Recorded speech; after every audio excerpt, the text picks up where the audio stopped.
Okay, so squash. In this video, I'm going to be describing and explaining the rules of squash. We've got 8 here, so one more than I actually need, but oh well, more the merrier.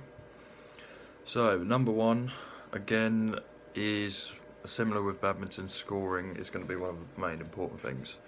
So it's either going to be the best of 3 to 5 during a standard competition match. Each game is up to 11 points. So, and again with badminton, you need to win by 2 clear points. So, if, for example, both players are on 10 points, it'll be the first to 12, and so on. Yeah. So, both players can score like on any point. So, like you don't have to be serving to be able to win the point. I mean, you can either do like, yeah, and you can choose whatever side you would start with, depending on who wins the racket spin or coin toss. So squash is a bit different from badminton in the sense that it's a ball rather than a shuttlecock. So a squash ball, depending on how many dots it has, heats up at varying different speeds. So the hotter the ball, more kinetic energy, faster it is. So each player's allowed 2.5 minutes to warm a ball up on each side of the court. If there is any break in play, such as an injury or anything like that, you are able to warm the ball back up. So it's also to prevent injury as well, like warm up, but that's obvious. So number 3, the serve.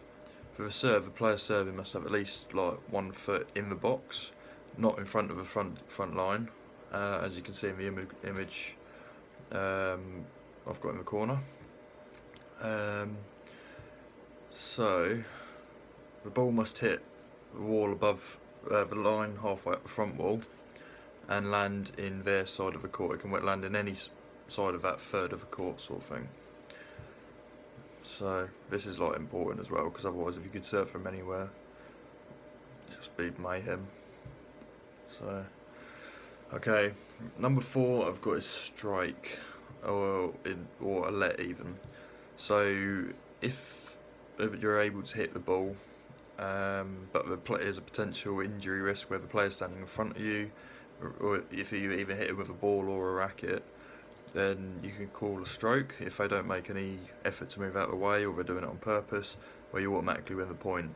If they're doing everything in their power, you can call a let, which is where you replay the point.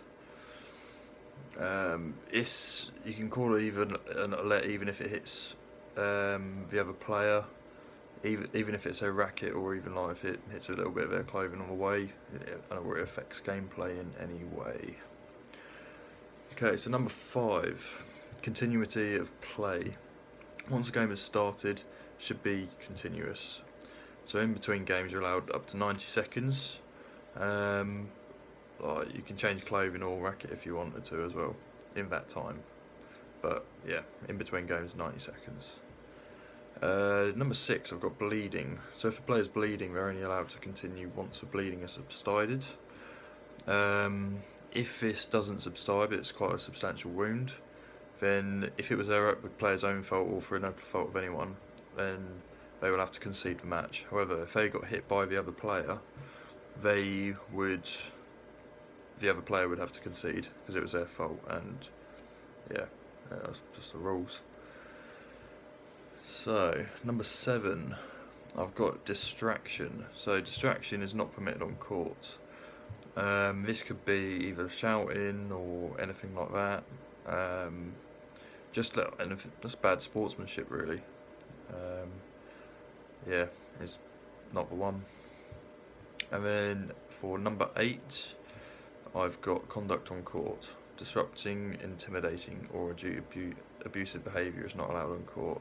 So this kind of comes under distracting, or distraction even, which, yeah, I mean, you get 1 warning, and then after that, you will have to concede or get disqualified.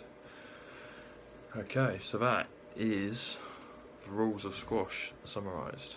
I mean, obviously there's hundreds and hundreds of rules, So what I've done is I'm going to upload a PDF file of the rules and regulations. So if you wanted any referencing in future, you can see it in the PDF from the governing body.